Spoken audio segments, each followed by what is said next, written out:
Alhamdulillah, amma ba'du. Kita panjatkan puja-puji syukur kehadirat Allah Subhanahu wa taala yang mana telah memperpanjang umur kita sampai bisa silaturahmi yang sangat tidak diduga sebetulnya. Namun jangan lupa kita bacakan sholawat dan salam kepada junjungan kita Nabi besar Muhammad Sallallahu Alaihi Wasallam. Menjawab pertanyaan pertama, insya Allah wiridan al-hikmah yang bunyinya ya Allah ya Hayyu ya Qayyum ya Adimu ya Rabbal Alamin itu dari Rasulullah ke Anas bin Malik waktu jadi amilin di negara Yaman.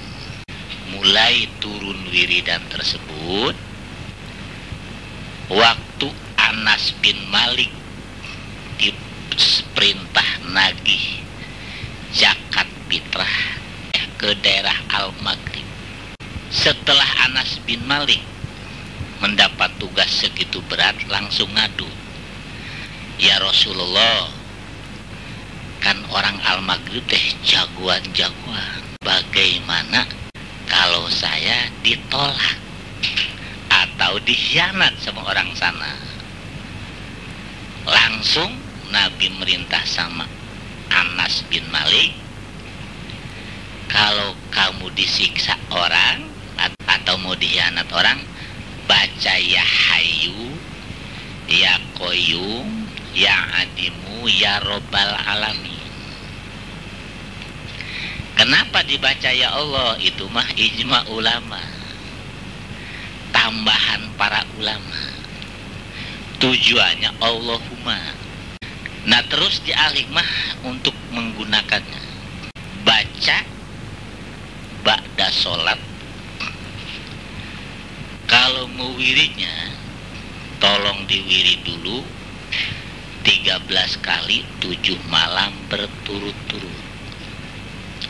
Kalau pertamanya ba'da maghrib 7 malam itu maghrib semua.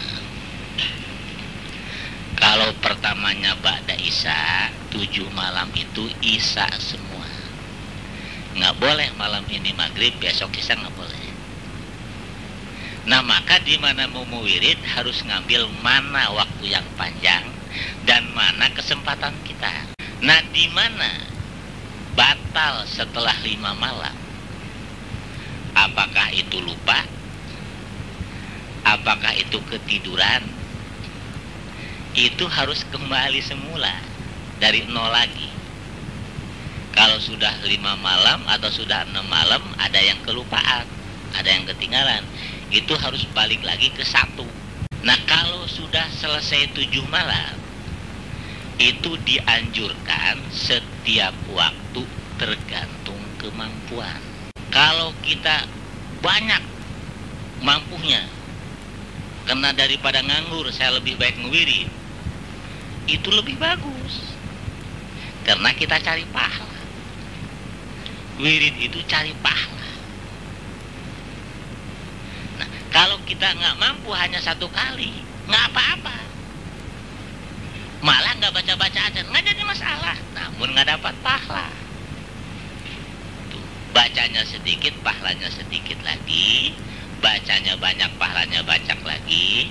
Tidak membaca tidak masalah, namun tidak dapat pahala, karena niat membaca wirid tersebut niatnya barokah dari ayat yang dibaca, ilmu ingin manfaat. Tahap wirid memang kalau kita hobi, Pak Haji 13 sama cetek amat, pendek amat, belum kesel udah selesai. Oh itu mah orang bayi yang dikasih 13 mah. Orang baru lahir jangan langsung dikasih nasi aja, kasih air susu dulu, baru nestung, baru nasi yang bendulannya gede. Nah kita pun wirid kalau dikasih 13 sudah ngerasa masih nafsu, tingkatkan ke 33. 7 malam berturut-turut. Masih hobi, langsung lanjutkan ke 101. 7 malam berturut-turut. Masih hobi, tingkatkan lagi ke 1001. 7 malam berturut-turut.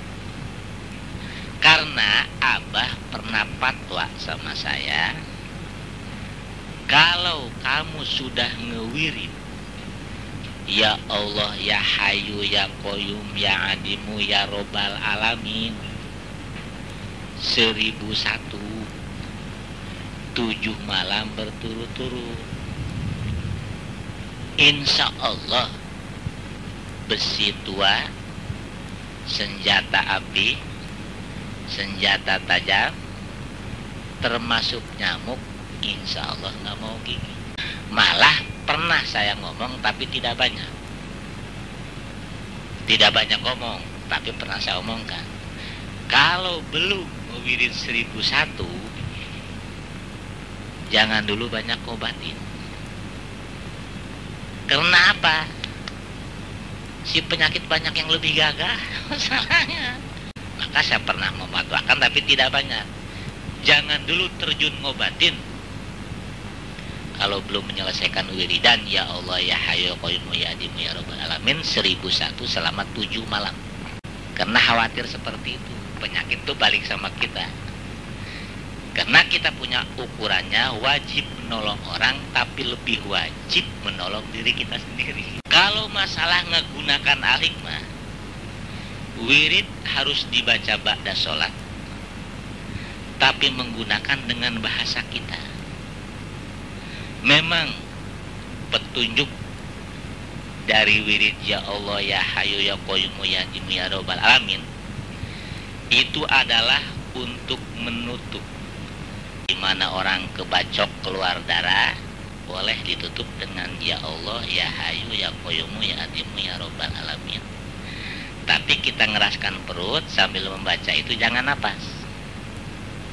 Karena kalau menutup darah sambil napas tetap si darah kesedot, keluar lagi. Kalau saking yakinnya dan saking khusyuknya kepada Allah tidak napas, itu kadang-kadang rapet lagi. Tapi kebanyakan kita kan bimbang, mang, tapi nggak keluar darah pun udah ikut untung aja, walaupun tidak keluar darah. Itu. Nah maka disebut tadi penutup, walaupun kita menggunakan dengan bahasa kita. Contoh, di mana orang menyabut golok, sebelum dicabut kita bilang rapat, atau kita bilang jangan bisa. Dengan bahasa kita, dengan niat, tapi sambil mengeraskan perut. Tetap yang kerja itu adalah ya Allah, ya Hayyu, ya Qayyum, ya Adimu, ya Rabbal Alamin. Terus nyinggung selanjutnya, hujan. Apa jangan hujan? Bukan. Barangkali kita mau salametan, hujan supaya dihindarkan dulu. Itu bisa. Dari ya Allah, ya Hayyu, ya Qayyum, ya Adimu, ya Rabbal Alamin. Kalimatnya nutup tadi supaya dihindarkan dulu. Senjata api sama. Das umpamanya si pistol mau dicabut, rapat,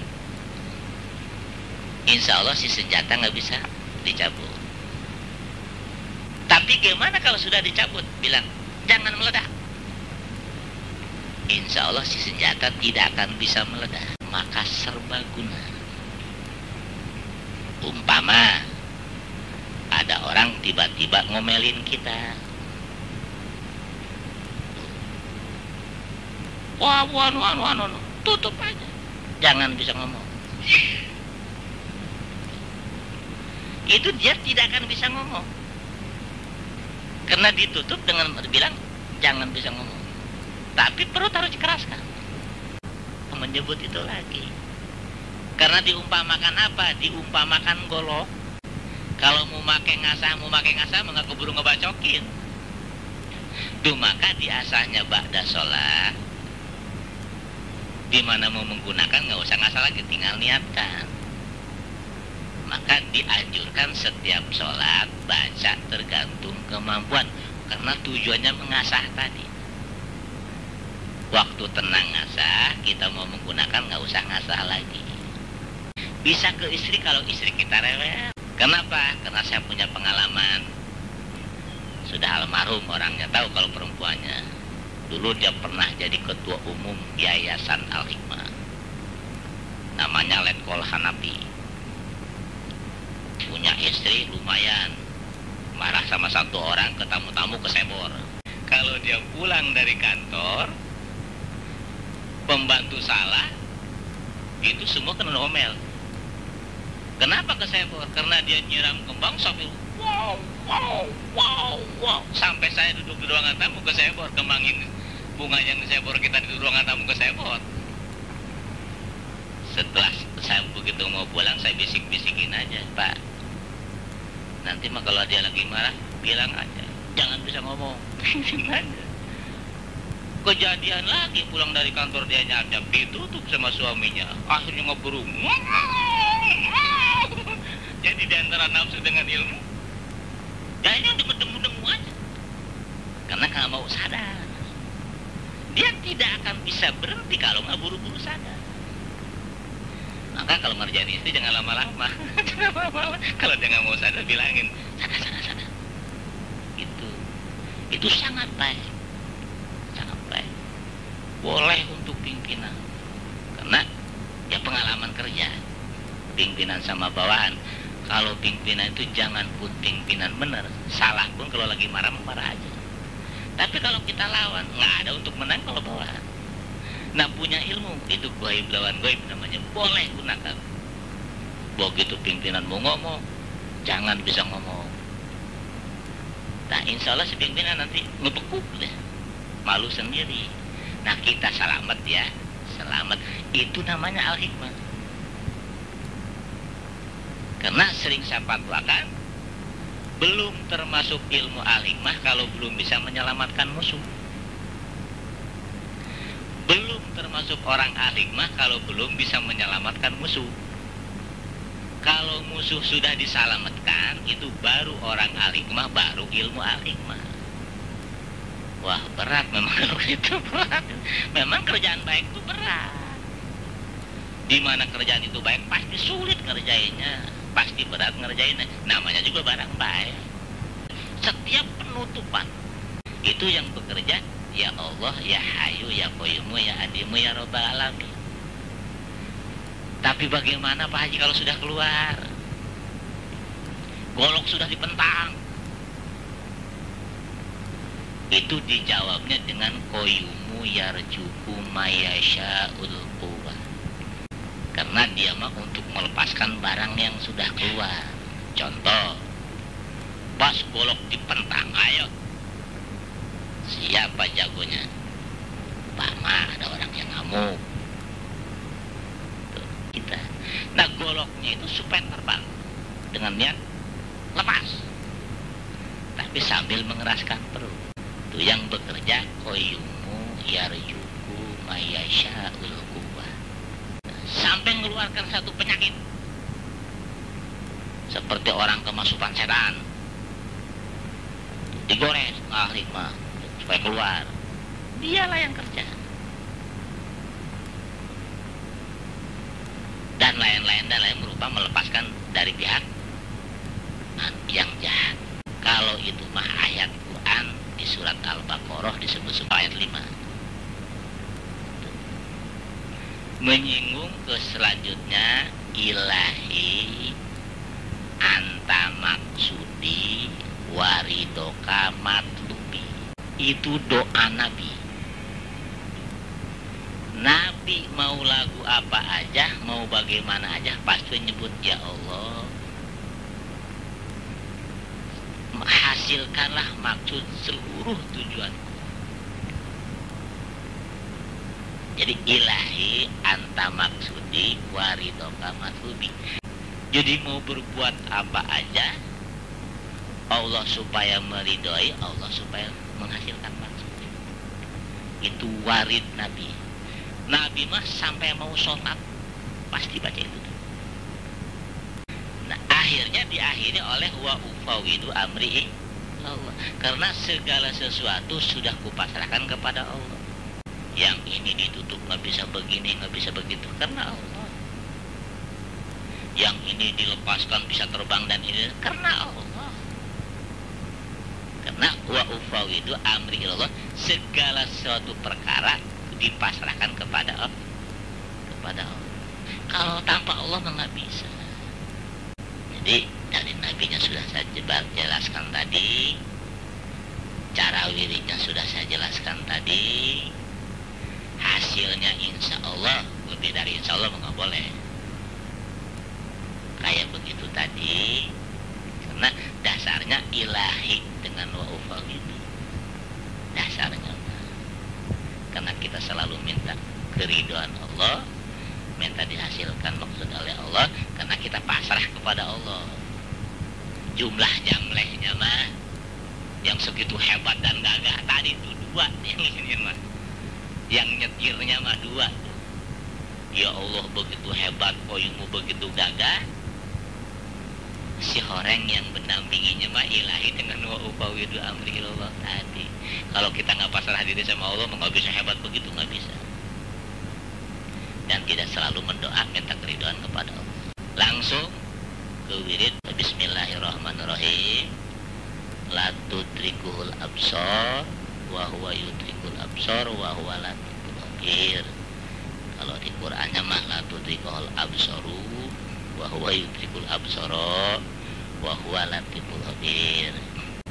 Itu kalau ngewirinya 13 7 malam berturut-turut, air keras supaya seperti air dingin, tapi tetap perut harus dikeraskan. Baca la tudrikul absar wa huwa yudrikul absar wa huwa latiful khabir. Bismillahirrahmanirrahim. Ya Allah, tolong dinginkanlah air keras seperti air dingin. Nah, insya Allah si air keras itu dipegang nanti tidak apa-apa.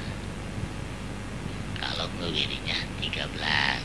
Namun kalau diwirinya 1000 semalam, dipatwakan oleh Abah itu untuk rezeki. Kalau diwirinya 1 malam 1000 tapi didawamkan. Untuk selanjutnya wirid yang ke-1, Allahumma ij'alni mahbuban fi qulubil mu'minin wa basyirni wa bil goni ila mi'atin. Kalau menurut ilmu di situ kadang-kadang disebut ila mi'ata wa isrina sanah Allahu khairun hafido wa huwa arhamur rahimin. Alhamdulillahirabbil alamin. Itu doa dari Rasulullah turun ke 3 sahabat, 4 riwayat. Anas bin Malik 2 riwayat. Ke sahabat Abi Yasari 1 riwayat, ke sahabat Abi Umamah 1 riwayat. Namun 4 riwayat tersebut mempunyai tujuan begini. Sabda Rasulullah, siapa orang yang sudah mendawamkan Allahumma ij'alni mahbuban fi qulubil mu'minin wa basyirni wa bil goni ila mi'ata wa isrina sanah Allahu khairun hafido wa huwa arhamur rahimin. Alhamdulillahirabbil alamin. Itu akan diangkat derajat di akhirat. Nah, kalau sudah di akhirat diangkat derajat, udah masya Allah, udah pasti masuk surga. 4 riwayat tujuannya ke situ. Namun saya menemukan riwayat dari Abah bahwa Nabi pada waktu itu mau diserbu, mau dibunuh oleh 70.000 kafir dengan teriakan, hayo Muhammad bunuh, hayo Muhammad bunuh. Nah, pada waktu itu Rasulullah sedang sholat sunnah. Selesai sholat sunnah, langsung Rasulullah sambil berdiri membaca Allahumma ij'alni mahbuban fi qulubil mu'minin mukminin wa basyirni wa bilgoni ilamiatin boleh, ilamiata boleh, wa innahu khairun abida wa waramurhimin alhamdulillahirabbil alamin. Satu kali. Jadi kafir yang 70.000 itu berbalik kasihan.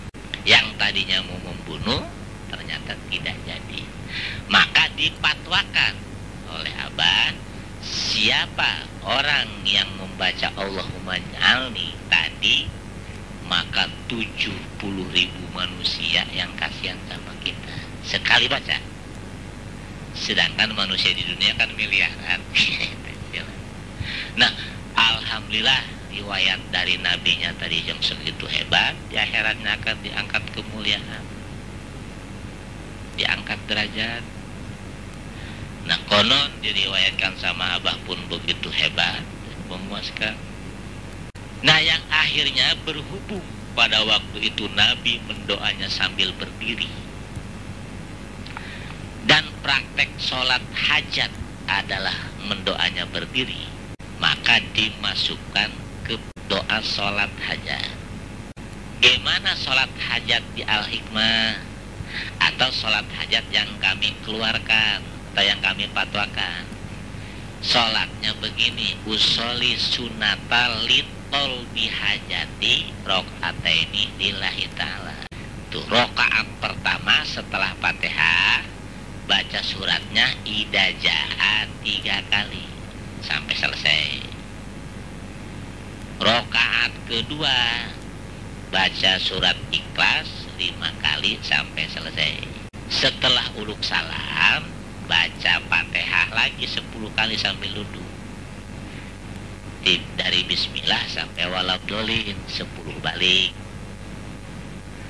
Setelah selesai baca Fatihah, baca lagi la ilaha illallah wahdahu la syarikalah lahul mulku wal hamdu yuhyi wa yumiitu wa ala kulli syai'in qadir 10 kali. Karena Nabi Adam dilempar dari surga ke dunia, sekian ratus tahun tidak ketemu dengan Siti Hawa. Pas ketemu di Arfah yang disebut Jabarohmah, maka disebut Jabarohmah pun karena pertemuan Nabi Adam dengan Siti Hawa. Yang sekarang dibentuk tubuh itu bekas apa, peluk-pelukan Nabi Adam dengan Siti Hawa. Tapi pada waktu itu Nabi Adam membaca la ilaha illallah wahdahu la syarikalah lahul mulku wal hamdu yuhyi wa yumiitu wa ala kulli syai'in qadir 10 kali. Maka dianjurkan setiap manusia berangkat haji wukuf di Arfah sekurang-kurangnya harus baca itu 10 kali. Apalagi lebih banyak lebih bagus. Karena untungnya umat Nabi Muhammad mah dimanapun mendoa diijabah. Zaman Nabi Adam mah kalau pengen dijabah harus ke Arfah. Lain dari Nabi Muhammad enggak. Hanya umat Nabi Muhammad di mana mendoa pada waktu itu dijabah kontan. Tapi doa terbagi 3. 1 buat nebus dosa, 2 buat samperin di akhirat, 3 kontan. Nah, selesai itu baca 10 tadi Fatihah 10, la ilaha illallah wahdahu la syarikalah lahul mulku wal hamdu yuhyi wa yumiitu wa ala kulli syai'in qadir 10, langsung sujud. Niatnya sujud syukur. Baca Allahu Akbar, setelah Allahu Akbar diangkat tangan, langsung sujud. Di waktu sujud baca tuh ya Allah ya Rabbal alamin, ya Allah ya Rabbal alamin, ya Allah ya Rabbal alamin sekurang-kurangnya 3 kali. Lebih banyak lebih bagus, baru sambung dengan bahasa kita. Gimana? Ya Allah makmurkan rezeki kami, ya Allah selamatkan kami dari dunia ke akhirat, ya Allah jadikan anak kami yang soleh dan soleh, dan yang lain seluruh kebutuhan kita. Umpamanya pegawai ingin dijadikan pimpinan, lain-lain itu seluruh kebutuhan kita. Setelah selesai semua kebutuhan kita, baru bangun dari sujud, uluk salam ke kanan, uluk salam ke kiri. Langsung berdiri, apa ngedoa. Doanya Allahumma ta'lama syirri wa alaniyati fa'akbal makdurati wa qadil hajati fa'tali sa'li suwali la yaghfiru dunuba ila anta birahmatika ya arhamar rahimin alhamdulillahi rabbil alamin. 3 kali baru disambung dengan Allahumma ij'alni tadi. Karena ngambil dulu Nabi waktu baca doa itu sambil berdiri. Berhubung doa hajat sambil berdiri, maka dimasukkan itu. Silahkan sambung dengan doa yang lain. Nah, kenapa doa harus berdiri sambil agak melengak ke atas, tangan sambil ditadahkan? Karena Ka'bahnya doa adalah di atas. Dan kenapa tangan harus ditadahkan, harus diginikan? Itu menyontohkan bahwa benar kita butuhnya. Itulah sekelumit wiridan